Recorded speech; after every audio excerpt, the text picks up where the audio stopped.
ये भी नहीं भूलना चाहिए कि हमारा रिकवरी रेट अच्छा है, हमारा फेटेलिटी रेट दुनिया में सबसे अच्छे लोएस्ट की रेंज में आता है, तो ये तसल्ली की भी बात है। लेकिन यस, नंबर बढ़ रहा है और उसको हमें अपने आप को बचाने के लिए जो करना चाहिए उसके ऊपर मैं अभी वापस आता हूँ। लेकिन मैं ये कहना चाहूँगा उससे पहले कि हमें एक ऐसे व्यवस्था बनानी चाहिए, ऐसा माहौल बनाना चाहिए कि टेस्टिंग से डरना नहीं है। हमें ये भी खबर आती है, पता चलता है कि अगर आपको सिम्टम है, खांसी है, बुखार है, तो अवॉइड भी किया जा रहा है। अब तो इतनी टेस्टिंग है कि टेस्टिंग सरकारी सिस्टम में और प्राइवेट में भी किसी हद तक रेडिली अवेलेबल है। लेकिन कहीं कहीं जब ये सुनने में आता है कि तकलीफ़ है लेकिन मैं टेस्ट नहीं कराऊंगा, ये अच्छी चीज़ नहीं है, क्योंकि टेस्टिंग को अपनी सिम्टम होने के बावजूद हम अगर नहीं कराएंगे, ये आपके लिए डेंजरस है और सिस्टम के लिए भी डेंजरस है। क्योंकि अगर आपको पता ही नहीं कि आप पॉजिटिव हो और पॉजिटिव हैं आप, तो आप अपने परिवार के लिए भी मुश्किलात कर सकते हो, समाज के लिए भी कर सकते हो जिनको मिल रहे हो। तो हमारे दोनों तरफ से हमें बहुत नुकसान होता है।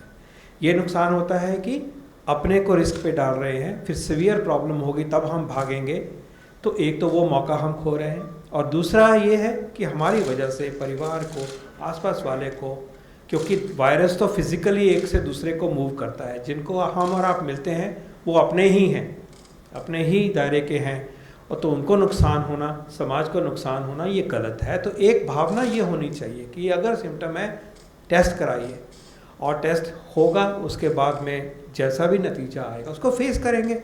और जो केस फेटेलिटी रेट हमें दिखाई देता है, अच्छी व्यवस्थाएं धीरे धीरे बन गई हैं अब, तो उससे हमें डरना नहीं चाहिए। वायरस से डरना चाहिए लेकिन टेस्टिंग से डरना नहीं चाहिए। ये एक इम्पॉर्टेंट बात है, क्योंकि अगली लड़ाई में हमें इसको और भी हम इंटेंसिफाई कर सकते हैं। जब कम टेस्टिंग की व्यवस्था थी, हमारे रिसोर्सेज नहीं थे, हम इंपोर्ट कर रहे थे, तब एक और बात थी। लेकिन अब हमें इस तरह से नहीं करना चाहिए। टेस्टिंग को प्रोग्रेसिवली ओन करना चाहिए। जब ज़रूरत है मदद मांगिए और टेस्ट होगा। ये अब तो ऑन डिमांड टेस्ट हो रहा है, आपको अब डॉक्टर की प्रिस्क्रिप्शन की भी ज़रूरत नहीं है। कोविड-19 पेंडेमिक के अब मार्च से लेकर के हिंदुस्तान में आज हम सितंबर तक आ चुके हैं, लेकिन ये दिसंबर में पहली बार चाइना में इसके बारे में डिस्कशंस हुई थी और ये पेंडेमिक वहाँ से बढ़ता बढ़ता पूरी दुनिया को अपनी चपेट में ले चुका है। हिंदुस्तान में भी बहुत सारे research and trial and error के साथ अब हम इस मुकाम तक पहुँच चुके हैं जहाँ अब प्रेस्क्रिप्शन की भी ज़रूरत नहीं है टेस्टिंग के लिए। आप कोविड-19 के जो दो प्रमुख टेस्ट हैं, रैपिड एंटीजन टेस्ट और RT-PCR टेस्ट, दोनों अब ऑन कॉल हैं। इसमें प्राइवेट जो पार्टनर्स हैं, गवर्नमेंट हॉस्पिटल्स के अलावा प्राइवेट हॉस्पिटल्स और प्राइवेट टेस्टिंग लैब्स हैं, उनका बहुत बड़ा हाथ है। आज हमारे साथ समीर भाटी जी हैं, आप स्टार इमेजिंग टेस्टिंग लैब के डायरेक्टर हैं। समीर भाटी जी, सबसे पहले नमस्कार कि आप यहाँ आए और इस इम्पॉर्टेंट सब्जेक्ट पे, पार्लियामेंट हमारे पीछे है, वहाँ आकर आप अपनी बात रख पा रहे हैं। Government has given the licence for private players to private testing lab and private hospitals also to come forward and do their service to the humanity, which is what we are in a pandemic like situation. Good evening. Like we discussed, the lab is approved by the ICMR and NABL. So nowadays we are doing three kind of testing. One is the RT-PCR test, that is the gold standard. Another is the antigen test, what we discussed. अगर हम बहुत ज़्यादा एक मास population में करते हैं तो उसमें हम एक एंटीजन टेस्ट करते हैं, जिसमें जो टाइम है वो काफ़ी कम लगता है। और एक एंटीबॉडी टेस्ट, जैसा कि अभी आपने सुना होगा, सीरो सर्विलेंस। एंटीबॉडी टेस्ट जो है वो डायग्नोस्टिक पर्पस के लिए नहीं है।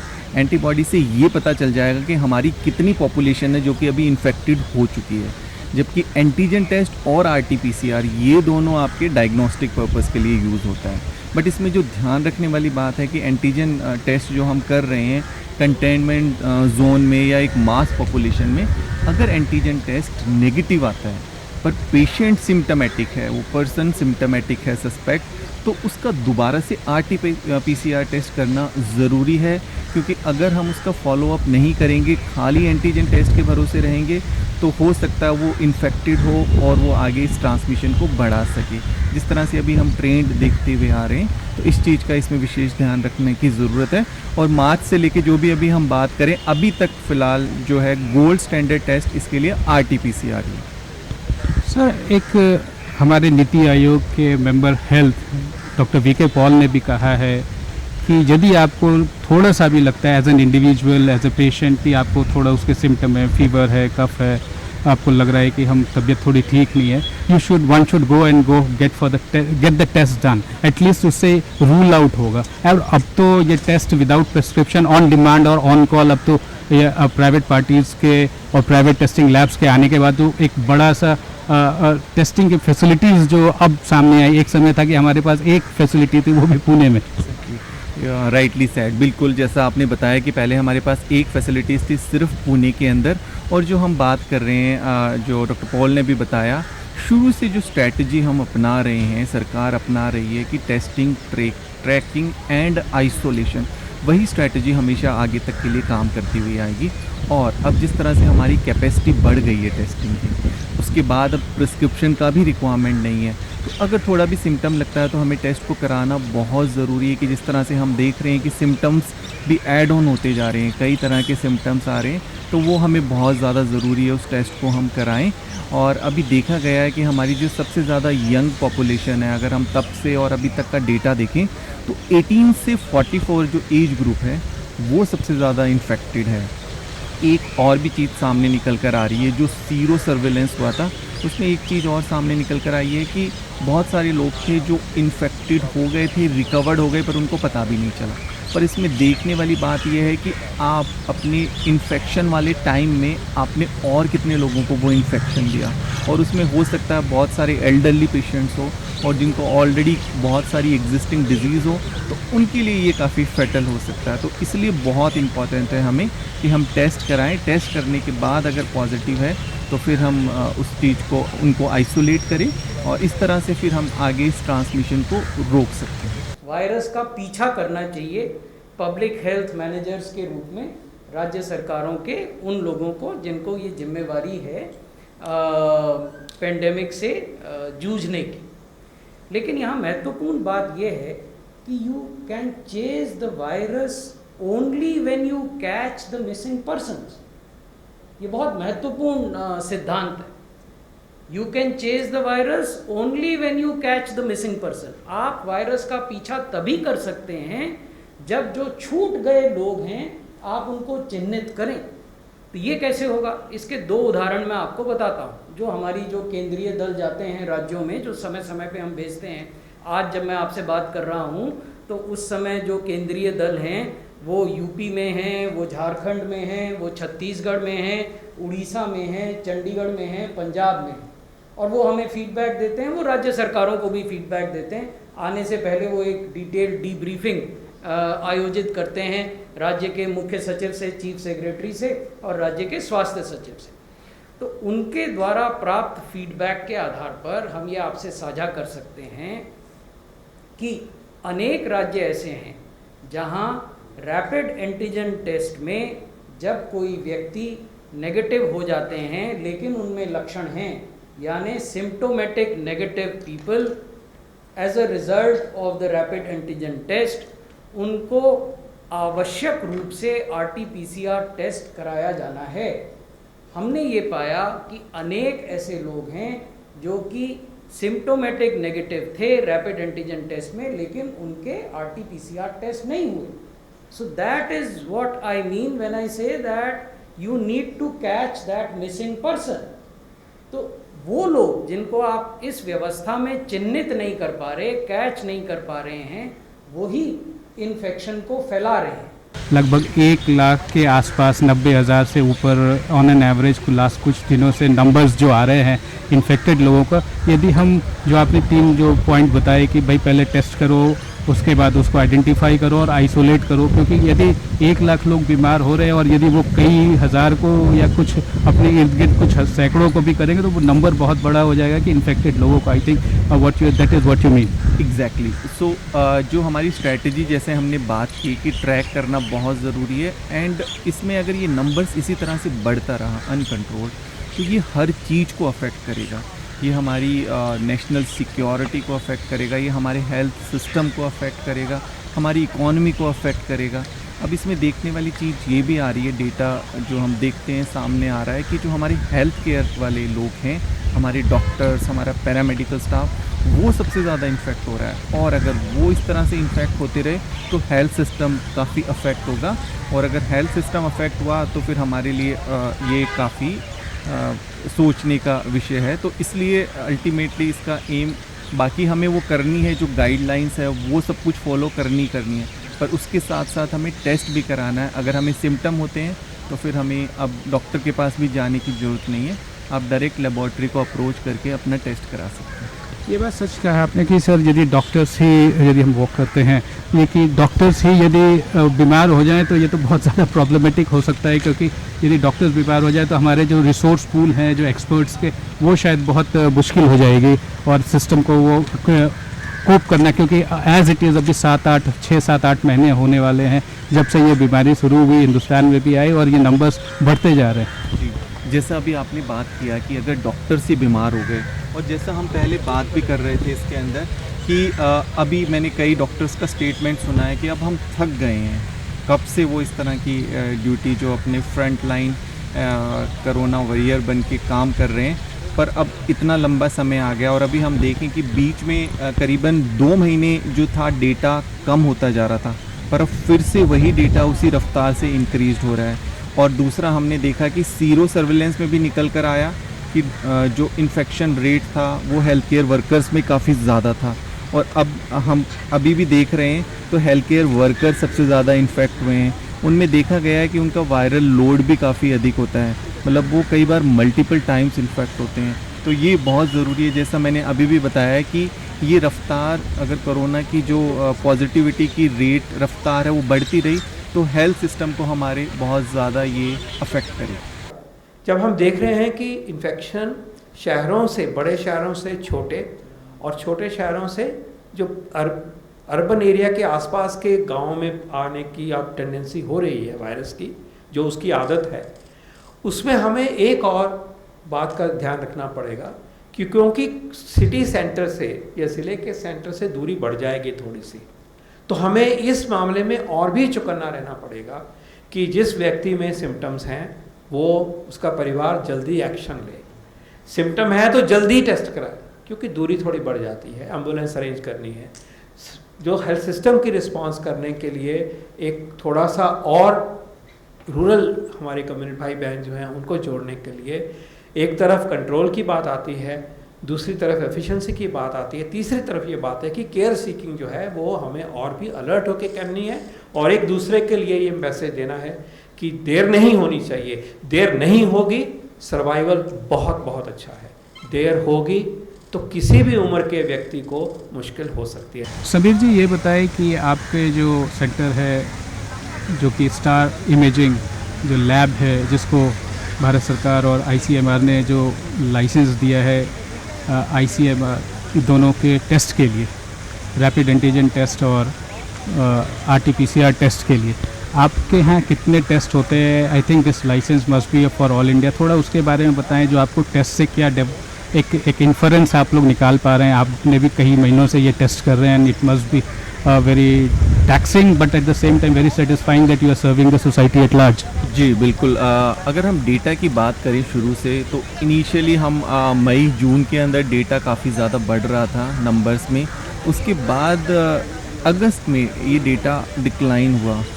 अगस्त के बाद ये डेटा पहले जो 50, 60, 70% तक पॉजिटिविटी रेट पहुंच गया था, अगस्त में आते आते वो 6%, 6 to 7% के ऊपर अटक गया। उसके बाद वो डेटा नहीं बढ़ा।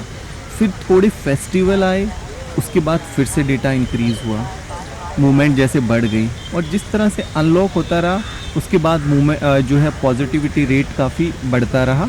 अब हम देखें तो अभी फिर से जिस तरह से मूवमेंट बढ़ी है, बिजनेसेस ओपन हुए हैं, फिर से पॉजिटिविटी रेट बढ़ गया। हाँ, इकॉनमी ओपन करना बहुत ज़रूरी है, सब हमें उस चीज़ का ध्यान रखना है, पर उसके साथ साथ जो अभी देखा गया है पॉजिटिविटी रेट बढ़ गया है कि थोड़ा सा जो लोग हैं वो कैजुअल हो गए हैं फिर से, वो जो शुरू से गाइडलाइंस आई थी उनका ध्यान नहीं रख रहे हैं, तो इसलिए फिर से जो ग्राफ है पॉजिटिविटी रेट का ट्रांसमिशन का वो बढ़ गया है। क्योंकि लैब्स में ज़्यादा RT-PCR टेस्ट करते हैं और उसी को गोल्ड स्टैंडर्ड माना जाता है, तो उसमें देखा गया है कि इसमें बढ़ गया है RT-PCR रेट जो है, पॉजिटिविटी रेट काफ़ी अभी बढ़ गया है। This is a new virus, new disease, new pandemic, and when you go back to a situation like March or February, everybody was learning. Everybody was learning. We were also learning. We were, in a way, somewhat late into the pandemic.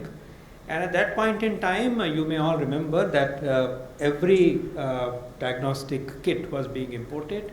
There were hardly any labs, as you know. We started with one lab, and today we have close to 1,600 odd laboratories.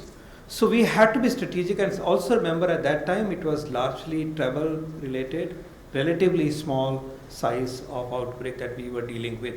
So our testing strategy has been based on the science, based on evidence, and based on experience, and it has been building, responding to the changing situation in regard to the pandemic. I would say that the approach that we took in the beginning with a smaller number of potential cases was under those circumstances valid, and now that we are looking at a size of pandemic of a different size, we are responding it pretty much very well. Plasma therapy is a therapy that has been used for more than 100 years now in some form or the other for various virus infections.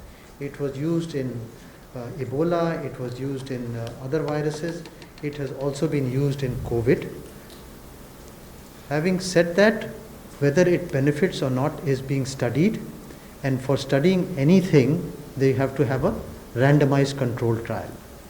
Now the randomized controlled trial that have contributed tremendously in this COVID are basically one from the recovery trial from Great Britain, which clearly showed that corticosteroids are working. That was a randomized controlled trial. Then there was a randomized controlled trial done in USA called the ACT-1, which showed that remdesivir reduces the hospitalization from 15 days to 11 days. Now from India has also contributed internationally by this largest randomized trial, where they have done 464 patients in 39 hospitals in 25 districts across 14 states and union territories, and have shown that it does not reduce mortality or prevent the progression from moderate to severe disease. Having said that, this is a preprint version which is still undergoing peer review. Once the peer review happens and we get the full publication out, this data will be considered again by the National Task Force and the Joint Monitoring Group of Ministry of Health, and a decision will be taken whether we should continue with this, because at the moment we have got off-label use for plasma therapy in India and emergency use authorization in the United States of America for plasma therapy. There are a few cases where some reactions can occur, and that is why we will take a considered view once we get the full publication of this study. Sir, जब से ये private testing lab का हाथ जुड़ा है सरकार के testing lab के साथ, ये एक वहम था कि भाई प्राइवेट टेस्टिंग कराएंगे तो बहुत पैसे लगेंगे, या हम सरकारी कराएंगे तो वहाँ पे हमें पैसे नहीं लगेंगे और बहुत ऑथेंटिकेटेड टेस्ट होंगे. आई think you have a suggestion on that कि ऐसा नहीं है कि वो एक तो पहला कि टेस्ट जो आपके यहाँ होता है वो भी उतना ही रिगरस है आई गेस जितना कि सरकार के यहाँ या कोई भी बड़े इंस्टीट्यूशन में है. जी, जिस तरह से हम बात कर रहे हैं कि RT-PCR को ही ICMR ने गोल्ड स्टैंडर्ड कहा है, और इस टेस्ट को करने में काफ़ी समय लगता है क्योंकि इसके अंदर हम बिल्कुल उसके DNA और RNA की स्टडी करते हैं. तो इसके बाद अभी गवर्नमेंट ने इस टेस्ट के ऊपर कैपिंग भी कर दी है, प्राइस अभी और भी काफ़ी रिड्यूस हो गया है ताकि इसको लोग आसानी से करा सकें.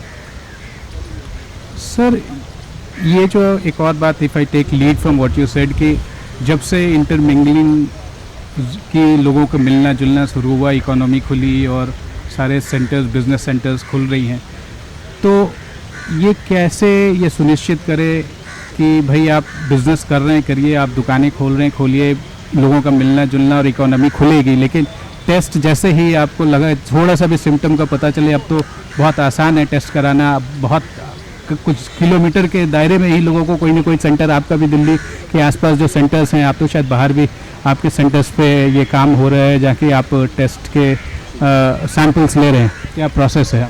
बिल्कुल, जैसा कि अभी हम बात करें, जो सैंपल लेने के प्रोसेस है उनमें भी बहुत सारी मैकेनिक्स अवेलेबल है, मैकेनिज़्म अवेलेबल है कि बहुत सारे बूथ बने हुए हैं, उन बूथ में सैंपल दिया जा सकता है।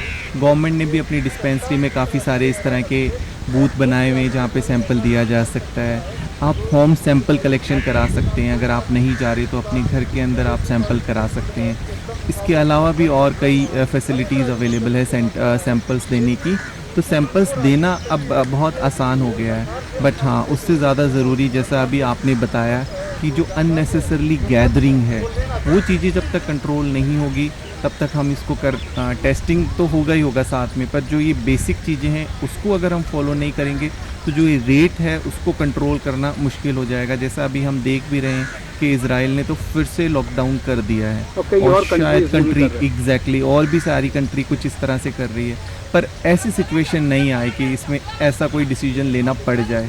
इस चीज़ का हमें विशेष ध्यान रखने की ज़रूरत है कि इसके लिए हमारे लिए सबसे इम्पॉर्टेंट है कि हम खुद अपना ध्यान रखें, सबसे ज़्यादा ज़रूरी है। जो बेसिक प्रिवेंटिव मेजर्स हैं उनको फॉलो करें, हम अपना ध्यान रखेंगे तो हम अपनी फैमिली का ध्यान रखेंगे, वो ठीक रहेंगे, और वो ठीक रहेंगे तो पूरा नेशन ठीक रहेगा। तो इसलिए सबसे ज़्यादा इम्पॉर्टेंट, अभी अगर हम कुछ अपनी देश के लिए कुछ सर्व कर सकते हैं तो ये नियमों का पालन हम पूरी तरह से करें। जब लोग आपके यहाँ आते हैं टेस्ट कराने, कुछ सहमे होते हैं, कुछ डर होता है, एक समय ये भी था, ये भी खबरों में आई बात कि लोग टेस्ट कराने से डरते हैं, आप उनको वैसे जो लोग हैं या जो जिनको लगता है कि उनको सिम्टम है लेकिन वो डरते हैं, उनको क्या ऐसी क्या बात है जो आप कन्विंस करना चाहेंगे? ये बहुत इंपॉर्टेंट डिस्कशन हम कर रहे हैं पार्लियामेंट के बिल्कुल बाहर।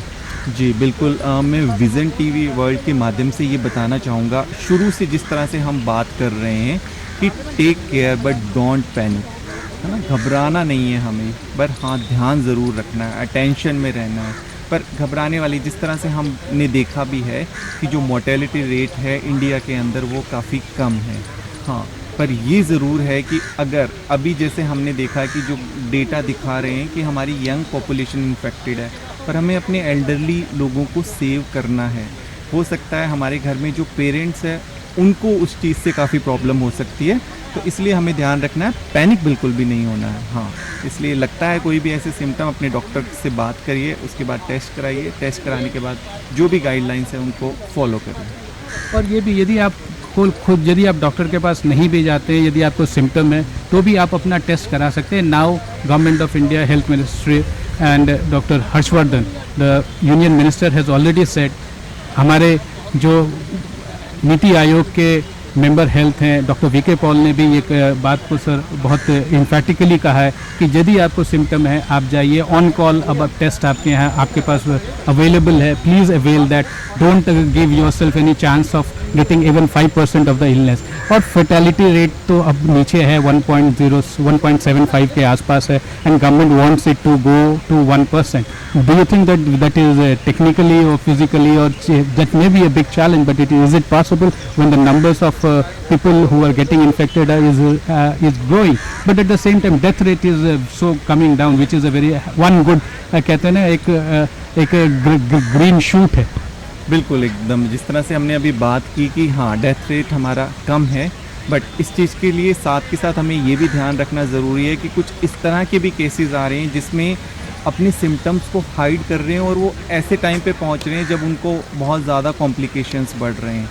तो वो हमें ज़रूर ध्यान रखना है कि हम सिम्टम्स को इग्नोर करते हुए और इस तरह के सिचुएशन में पहुँचे कि हमें हॉस्पिटलाइज्ड होना पड़ रहा है, उस चीज़ का हमें ध्यान रखना है। ये कई बार एम्स के डायरेक्टर हैं डॉक्टर गुलेरिया ने भी इस चीज़ के ऊपर काफ़ी एम्फेसिस किया है कि लोग हाइड कर रहे हैं अपने सिम्टम्स को, और हमारे पास तब पहुंच रहे हैं जब उनको ऑलरेडी बहुत सारी प्रॉब्लम्स और कॉम्प्लिकेशंस हो चुके होते हैं। जैसा हम अभी देख भी रहे हैं, वो दूसरे को इन्फेक्ट भी कर चुके होते हैं, और जैसा देखा भी जा रहा है कि अभी और भी कुछ इस तरह की रिसर्च चल रही है और उसमें देखा गया स्पेसिफिकली मेल के अंदर वो ज़्यादा इस चीज़ से अफेक्ट हो रहे हैं कि उनकी लंग हेल्थ थोड़ी कंपैरेटिवली डिटोरिएट होती है। हम देखें कि अगर महिलाओं और पुरुषों में कंपैरिजन किया जाए तो जो स्मोकिंग का हैबिट है वो पुरुषों में काफ़ी अधिक होती है, जिसकी वजह से उनकी लंग हेल्थ कमज़ोर होती है और उनको जैसा सबसे ज़्यादा जो हमारा कोरोना वायरस है वो लंग्स को अफेक्ट करता है। ये भी ज़रूर ध्यान रखना है कि हमें अपनी लाइफस्टाइल को ठीक रखना बहुत ज़्यादा ज़रूरी है। और सबीर जी, एक और आखिरी पॉइंट मैं आपसे ये जानना चाहूँगा कि आपने कहा कि एक समय था कि जब हम अपने एल्डर्स के बारे में कहते थे, सरकार के सारे कम्युनिकेशन ये थी कि अपने जो सीनियर सिटीजन्स हैं उनको आप ध्यान दीजिए। आई थिंक नाउ अब उन पे ध्यान ज़्यादा है। इस वजह से तो नहीं कि जो यंग लोग हैं वो बेखबर हो गए, और शायद जो आप कह रहे हैं कि यंग एडल्ट और मिडिल एजेड तक के नंबर्स आपके हिसाब से, आपके यहाँ जो टेस्ट हो रहे हैं उनके हिसाब से जो आपने फाइंड किया? जी, ओवरऑल डेटा यही वाला पिक्चर शो कर रहा है कि जो ये वाला एज ग्रुप है 18 से लेके 44 वो सबसे ज़्यादा इन्फेक्टेड है। हाँ, उसके पीछे ये वाला कारण है ज़रूर कि वो बहुत एक कई कैजुअल अप्रोच रख रहे हैं और ये एक माइंड में आ गया है कि शायद वायरस चला गया है। नहीं, वायरस नहीं गया है, वायरस अभी तक है। अभी तक भी, आज की डेट तक भी हमने कोई ऐसा नहीं कहा कि इसका ये फिक्स्ड ट्रीटमेंट है या इसकी कोई वैक्सीन आ गई है, अभी तक नहीं आई है। तो इस चीज़ को हमें ध्यान रखना है कि बीच में नंबर्स कम हुए थे पर वायरस नहीं गया है। तो कहीं ना कहीं ये जो एक सोच थी, इसकी वजह से इसी वाली जो हमारा केयरलेस थोड़ा सा एटीट्यूड हुआ, उसकी वजह से ये नंबर्स फिर से बढ़ गए। Remember, this is a new virus, new disease, new pandemic, and when you go back to a situation like March or February, everybody was learning. Everybody was learning. We were also learning. We were, in a way, somewhat late into the pandemic. And at that point in time, you may all remember that every diagnostic kit was being imported. There were hardly any labs, as you know. We started with one lab, and today we have close to 1,600 odd laboratories. So we had to be strategic, and also remember at that time it was largely travel related, relatively small size of outbreak that we were dealing with.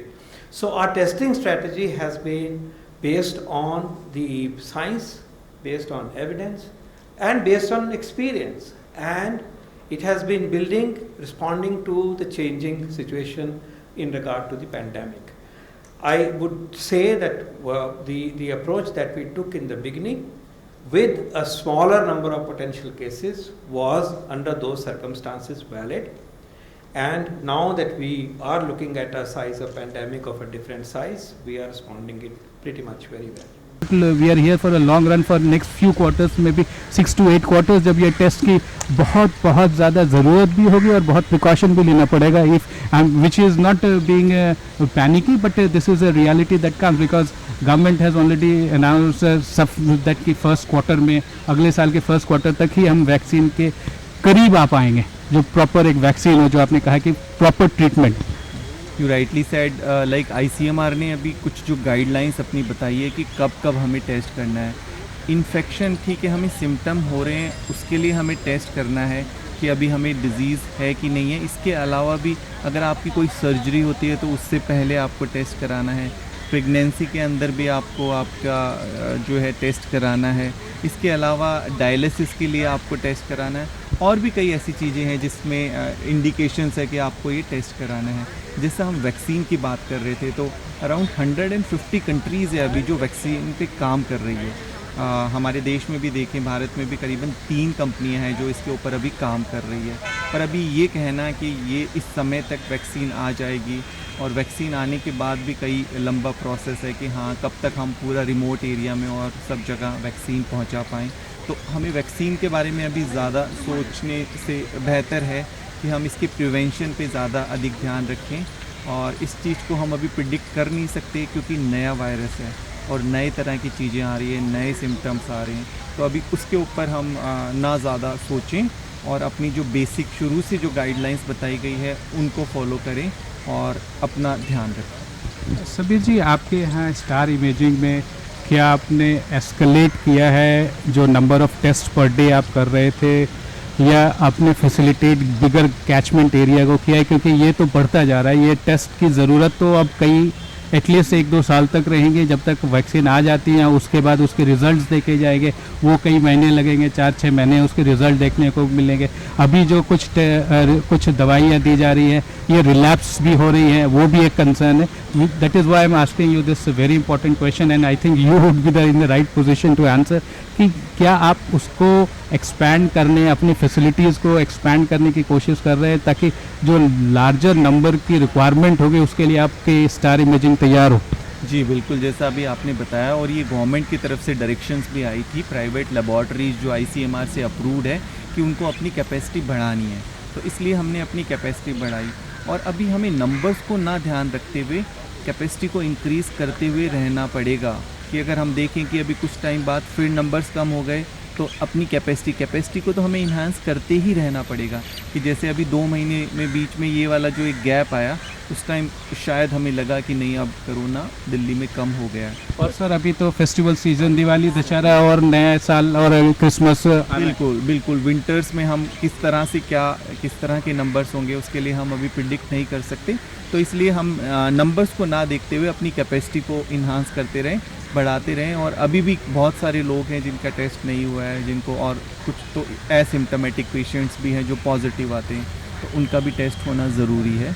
और इसमें ऐसा नहीं है कि आप एक बार negative आ गए तो आप ठीक, नेगेटिव आने के बाद ऐसा तो कंफर्म नहीं है, आप कभी भी इन्फेक्ट हो ही सकते हैं। दिस इज़ रिलैप्सेशन भी है, और आप नेगेटिव आ गए उसके बाद भी कई दिनों तक आपको टेस्ट करना पड़ता है, और एवरीडे टेस्ट होता है, तभी शायद लोगों को ये पता चल पाता है। और ये भी इम्पॉर्टेंट है कि अभी सिर्फ 50 लाख टेस्ट हो, मतलब 50 लाख लोगों को इलनेस है, ये हम उस लेवल तक पहुँचे, which means that there is a big number that could also get into either बीमार ना हो, एटलीस्ट उनको ज़रूरत पड़े, या बीमार हो जाए, मरे नहीं, उससे बचने के लिए ये टेस्ट करें। तभी ये this test is everything, all COVID-19 pandemic evolves around this 2 tests, that is gold standard what you keep saying, कि उसकी ज़रूरत है, क्योंकि टेस्ट नहीं कराएंगे तो आपको बीमारी की पता नहीं चलेगा, बीमारी नहीं पता चलेगा तो आप प्रिकॉशन नहीं लेंगे तो आप दूसरे को भी आप उससे बचा नहीं पाएंगे, आप अपने घर में ही अपने सभी को आप बीमार कर देंगे, अपने नियर एंड डियर वन को। बिल्कुल, जैसा अभी हम बात भी कर रहे थे कि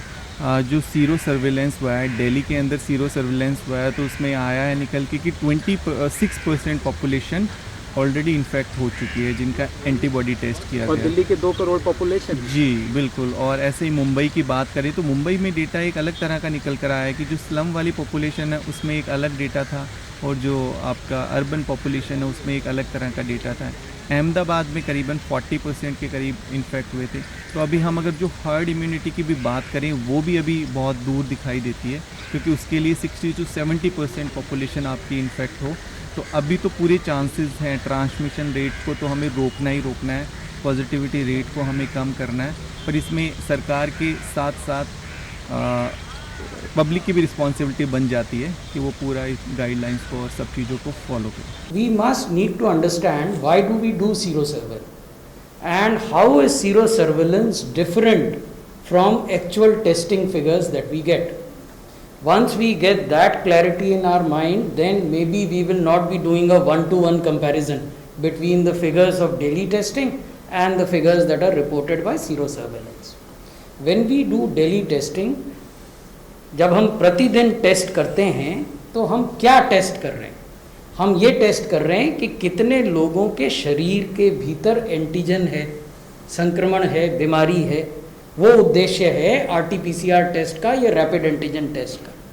जब हम सीरो प्रेवलेंस करते हैं तो हम एक सैंपल चुनते हैं और उस सैंपल में लोगों का ब्लड लेते हैं और उस ब्लड में देखते हैं कि एंटीबॉडीज़ हैं कि नहीं। हम संक्रमण की पहचान नहीं कर रहे, हम एंटीबॉडीज़ की पहचान कर रहे हैं, और एंटीबॉडीज़ के आधार पर तब हम इस नतीजे पर पहुंचते हैं कि संक्रमण का प्रभाव कितना रहा होगा, यानी कितने लोगों को संक्रमण हुआ और वो रिकवर हो गए और उसके फलस्वरूप उनके शरीर में एंटीबॉडीज़ बनी। ये बैकग्राउंड है। इसलिए इन दो आंकड़ों को 1-to-1 कंपैरिजन करना संभवतः हमें गलत नतीजों की तरफ ले जाएगा। So having provided you the background, now I would request DG ICMR to elaborate. See, I think we should have good clarity on what is the purpose of a serosurveillance. The purpose of it is an epidemiological tool. We can do serosurvey, then we have surveys of sewage water. So these are all tools which give the prevalence or the trend of what is the state of the epidemic in that area or in that country or in that district. One serosurvey alone will never help. And if you look at the Geneva serosurvey, they did one every week for 5 weeks, and that was published in Lancet, and they did not show much change. Similarly, we have been doing, the various states have been doing serosurveys, and they have been giving us some data. And the national serosurvey, which we did in April, May, is being repeated now after 3 months, and we've completed that for 68 out of the 70 districts. Analysis is being done, and we should have the results this month for the second serosurvey, and then we can compare the two. The second point also important point to remember is that from a serosurvey we can also get an estimate of what is called as infection fatality rate. And if you look at the results of that serosurvey, the infection fatality rate was anywhere between 0.5 to 0.6, and that was again much lower than what was internationally. Most of the countries had, whether it be Europe or America, had an infection fatality rate of 1.2, 1.8. So that is another indicator, but these are all indicators, and we should not go by exact. They are just to guide how we have to do. आपके यहाँ कोई plasma की आपने कोई bank ऐसा रखा है या आगे प्लान कर रहे हैं, या इसकी ज़रूरत आप समझते हैं आपके यहाँ स्टार इमेजिंग? जी, जैसे कि हम डायग्नोस्टिक में हैं, तो डायग्नोस्टिक में जो है थेरेपेटिक इस तरह के ट्रीटमेंट की कोई ज़रूरत नहीं पड़ती। तो हमारा जो फोकस है सिर्फ टेस्टिंग की क्वालिटी, टेस्टिंग के नंबर, टेस्टिंग की कैपेसिटी बढ़ाने पे है। हॉस्पिटल हेल्थ केयर के अंदर जो है प्लाज्मा बैंक्स इस तरह के अवेलेबल होते हैं, और सरकार ने भी कुछ प्लाज्मा बैंक बनाए हैं जहाँ से अप्रोच कर सकते हैं, क्योंकि इसमें देखा गया है कि अगर शुरू के दिनों में टाइम से डायग्नोस्ड हो गया तब अगर दिया जाता है जो देखा गया है तो वो बेनिफिशियल है। पर अगर आपने, जैसा पहले भी हम बात कर रहे थे कि सिम्टम को इग्नोर करके आप ऐसी स्टेज में पहुँचे जब काफ़ी देर हो चुकी है, उस टाइम इसका बहुत अधिक फ़ायदा नहीं। समीर जी, आखिर में आप क्या एडवाइस करेंगे अपने एक्सपीरियंस, आपके स्टार इमेजिंग में आप हर एक दिन सैकड़ों लोगों का ये टेस्ट कर रहे हैं कोविड के इलनेस का, आप उनको क्या एडवाइस करेंगे to your audience out there? जी, मैं इसमें यही एडवाइस करना चाहूँगा कि नंबर ऑफ़ पॉजिटिव पेशेंट से बात हुई है, जिस तरह से चलता है, बहुत सब लोगों के एक्सपीरियंस जो उन्होंने अपने शेयर किए। सबसे इम्पॉर्टेंट जो अभी हम बात कर रहे हैं इम्यूनिटी की और अपनी लाइफस्टाइल की, ये जो लाइफस्टाइल है, और कोरोना ने भी हमें सिखाया है कि जो हमारी लाइफस्टाइल को अगर हम ठीक रखेंगे तो ये हमारे लिए सबसे एक इम्पॉर्टेंट। कई जो बहुत रिकवर होकर आए हैं पेशेंट, उनका सिर्फ ये था कि हमने बहुत अच्छी एक लाइफस्टाइल शुरू से मेंटेन करके रखी है। तो एक तो सबसे इम्पॉर्टेंट है कि हाँ, अब फ़िलहाल हम समझ जाएं और अपनी लाइफस्टाइल को ठीक रखें। दूसरा, एक और चीज़ जो सामने आ रही है कि अल्कोहल एंड ड्रग्स, वो भी सबसे ज़्यादा अफेक्ट हो रही है, उनकी भी हेल्थ सबसे ज़्यादा अफेक्ट हो रही है। तो कुछ इस तरह की चीज़ों को भी हमें अपनी लाइफ से हटाना पड़ेगा। एंड थर्ड सबसे इम्पॉर्टेंट चीज़ है कि जो साइकोलॉजिकल इम्यूनिटी है, जो इमोशनल कई बार ब्रेक डाउन हो जाता है। ऐसा हमने देखा गया है कि कोई यंग बच्चा है, यंग पेशेंट है, बट वो इमोशनली बहुत ड्रेन्ड है तो वो हॉस्पिटलाइज हो जाता है। बट कोई एल्डरली 80-90 ईयर्स का, उसकी विल पावर स्ट्रॉन्ग है, वो इमोशनली स्ट्रॉन्ग है, तो उसको कुछ भी नहीं होता। तो ये बहुत ज़्यादा ज़रूरी है कि हाँ, हम थोड़ा सा अपनी इमोशनल हेल्थ पे, अपनी मेंटल हेल्थ पे भी काम करें, फिज़िकल हेल्थ पे। Thank you sir, thank you for your time, and it is a very important to discuss कोविड-19 के पब्लिक प्राइवेट पार्टनरशिप के बारे में, क्योंकि country like 130 crore Indian, we cannot work, only government cannot work and only private party cannot work. Now that the private testing labs have come forward, private hospitals have also taken the responsibility. I think we all as a together, government and as well as private participation, will help to curb this COVID-19 pandemic, which is a global pandemic, but we shouldn't be worried about it. But we all have to go through it, and I think it is we are here for a long run. Thank you so much. Thank you very much. I mean, this is still a burning issue, and what we are discussing, like the healthcare workers are the frontline warriors, same as the media persons. They are also the frontline worker. So I again want to say thanks to you. And we are here for the long run, and one should, as an individual and the group and the people at large, should be ready for at least for another 6 to 8 quarters, if I may say. Yeah, we can say that's why what we were discussing in our conversation. I mean, it's a novel new virus, and we cannot predict so many things. So we have to abide with our rules and regulations. Sabir ji, international travel के जहाज भी खुल रहे हैं और domestic trains भी खुल रही हैं भारत सरकार ने, जैसे हम सबको बताया है. Testing there is also a gold standard in terms of, जब हम एयरपोर्ट से लोग विदेश से आ रहे थे हमने उनको रोका, फिर हमारे यहाँ टेस्ट भी शुरू हुई, और फिर यहाँ से जो बाहर लोग जा रहे हैं उन देशों में भी वैसे ही टेस्टिंग हो रही है. Airport is the entry point and stations, railway stations are the entry point. Do you think our testings जो वहाँ होनी चाहिए, जितने stations हैं, हज़ारों स्टेशन हैं हिंदुस्तान में, सैकड़ों एंट्री पॉइंट्स हैं एयरपोर्ट्स की, और डोमेस्टिक भी हों या विद इन द सिटीज़ और फ्रॉम एब्रॉड, क्या आपको लगता है कि अभी जो टेस्टिंग हो रही है उसके लिए हम इक्विप्ड हैं?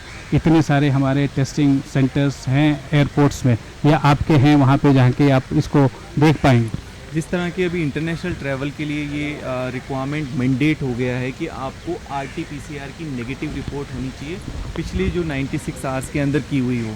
हाँ, बट RT-PCR टेस्ट को करने में समय लगता है.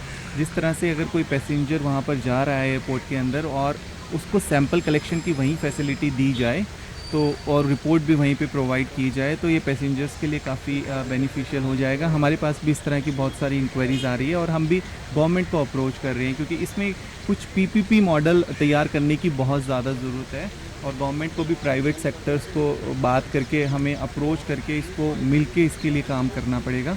तो आई थिंक इसमें हम काफ़ी हद तक चीज़ों को और भी स्ट्रीमलाइन कर सकते हैं. आपका क्या रिक्वायरमेंट है या आपकी क्या सजेशन होगी, चाहे वो हरदीप पुरी साहब के साथ हो जो सिविल एविएशन मिनिस्टर है, या पीयूष गोयल जी के पास जो कि हमारे रेलवे के मिनिस्टर्स हैं? और ये भी बात सच है कि स्पोर्ट्स भी सेंटर्स खुल रही हैं. अब जिमिंग और स्पोर्ट्स के जो एक्सरसाइज सेंटर्स हैं वो भी खुल गए. स्पोर्ट्स अथॉरिटी ने भी अपने सारे स्पोर्ट्स के फैसिलिटीज़ को खोला है, एथलीट्स को लाया, और हमारे यहाँ उसमें चैम्पियन एथलीट्स भी, वर्ल्ड के चैम्पियन एथलीट्स भी होंगे. तो उनको उतने बड़े नंबर को कैटर करने के लिए क्या आप इक्विप्ड हैं, और वो आपकी क्या रिक्वायरमेंट हैं उसके लिए? जी, जैसा अभी हम बात कर रहे थे कि सिविल एविएशन में हमारा इसमें ये रिकमेंडेशन है कि जो एयरपोर्ट है, एयरपोर्ट के ऊपर ही बूथ होनी चाहिए. उन बूथ पे आराम से कन्वीनियंटली सैंपल दिया जा सके, और एक सेपरेट वेटिंग एरिया जहाँ पर जब तक रिपोर्ट नहीं आए वो पैसेंजर अपना वेट कर सके. तो वो एक सजेशन होगा. सेम इसी तरह के जो बूथ है वो हम रेलवे स्टेशंस पर भी बना सकते हैं, जहाँ पर अपनी सैंपल्स दे सकते, हाँ, जहाँ पर ज़्यादा फुटफॉल हो और जहाँ पर वो सैंपल देकर अपनी टेस्ट रिपोर्ट के लिए एक सेपरेट वेटिंग एरिया उनके लिए बनाया जाए, और वहाँ पर हम उनकी रिपोर्ट को प्रोवाइड कर सकें. इसमें कितना टाइम लगेगा? क्या आप स्केल अप कर सकते हैं? यदि यहाँ तो हिंदुस्तान में सैकड़ों एयरपोर्ट है और सैकड़ों आपके क्या रेलवे स्टेशन हैं. जी, अभी जिस तरह से हम बात करें, और पहले भी हमने बात की कि शुरुआत में एक सिर्फ पुणे के अंदर लैब थी, और अब तो काफ़ी ICMR अप्रूव्ड लैब हो चुके हैं, तो हम इसको एरिया वाइज डिवाइड किया जा सकता है. तो जैसा कि अभी हमने डिस्कशन किया कि इसमें गवर्नमेंट अगर PPP मॉडल के ऊपर जाए, पब्लिक प्राइवेट पार्टनरशिप के मॉडल में, तो इस वाले प्रोजेक्ट को बहुत अच्छी तरह से इम्प्लीमेंट किया जा सकता है. That also reminds me, Sabir ji, जो आयुष्मान भारत है जिसमें हर एक परिवार को 5 लाख रुपए भारत सरकार देती है जो गरीब परिवार है, क्योंकि बहुत सारे लोग गरीब परिवार वाले ये कहते हैं कि हम टेस्ट कैसे कराएंगे. यकीनन बात भी सही है, 4,000-5,000 रुपये बहुत ज़्यादा नहीं, लेकिन फिर भी एक डिसेंट अमाउंट है जो टेस्ट कराने के लिए. तो यदि आयुष्मान भारत यदि पूरे इंडिया में लागू हो गया होता तो शायद ये कुछ राज्य अभी भी उसमें नहीं है, यदि हो गया होता तो शायद this would have been lot easier. यदि इंश्योरेंस के रूट्स खुल जाए तो और भी ज़्यादा आसान हो जाए. जिस तरह से गवर्नमेंट ने भी अभी स्केल अप किया है इसको प्राइवेट लैब्स के साथ मिलकर, और टेस्टिंग की कैपेसिटी काफ़ी बढ़ाई गई है, और दूसरा जो प्राइस है उसमें भी काफ़ी रिडक्शन हुआ है. अब ये 4,500 का जो शुरुआत के दिनों में था वो नहीं रहा. अब इस टेस्ट की कीमत लगभग 1,600-1,500 से लेके 2,400 के बीच में ही रहती है.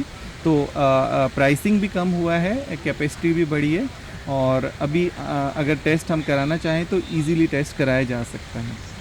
बहुत सूझबूझ आ चुकी है इस ट्रीटमेंट में। तो मेरी अपील ये होगी कि हम सब उसी प्रोटोकॉल को फॉलो करें, कॉन्फिडेंस से फॉलो करें, और जब मदद की ज़रूरत हो, जो सिस्टम बनाया गया है मदद का, स्टेट गवर्नमेंट से बनाया गया है एक्सपर्ट से पूछने के लिए, एम्स में 24/7 एक रिसोर्स सेंटर है, उस मदद को लेते हुए अच्छे तरीके से ट्रीटमेंट प्रोटोकॉल को फॉलो करें, तो हमें और भी आगे सुधार होगा, आगे अच्छाई आएगी।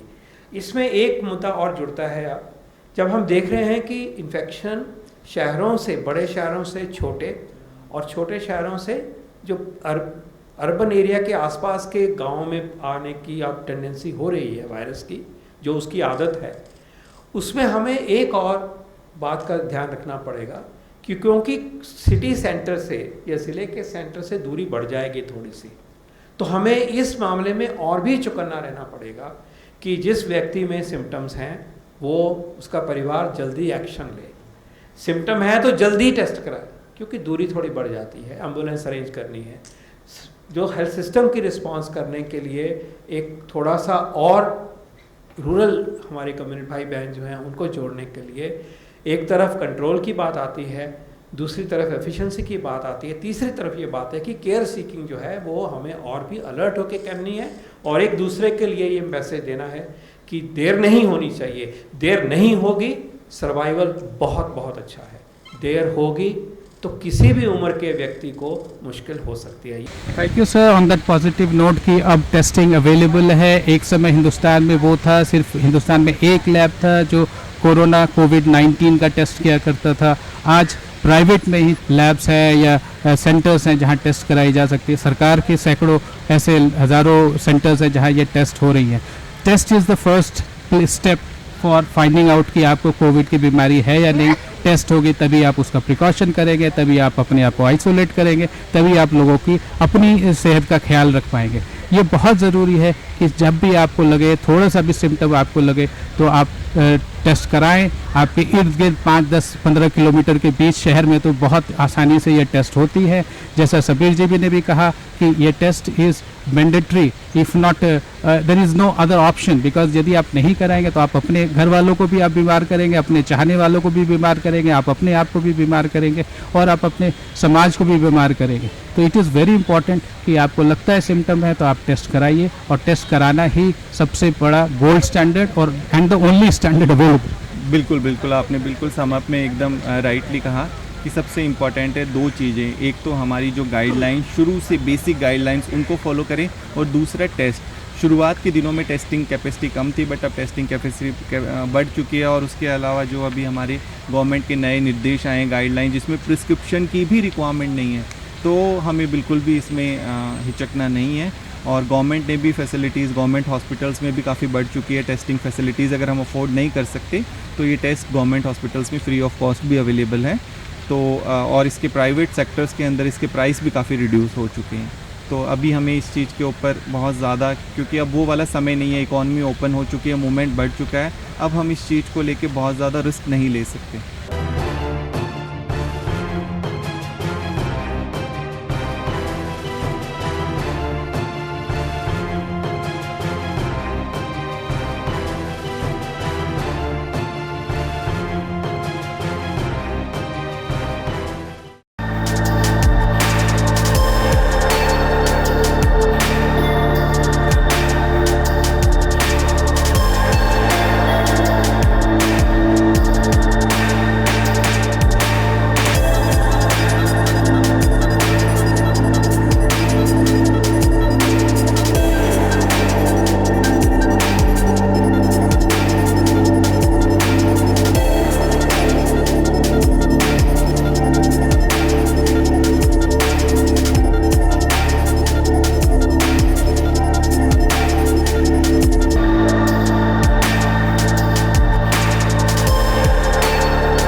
Download Tarang online radio app from Google Play Store.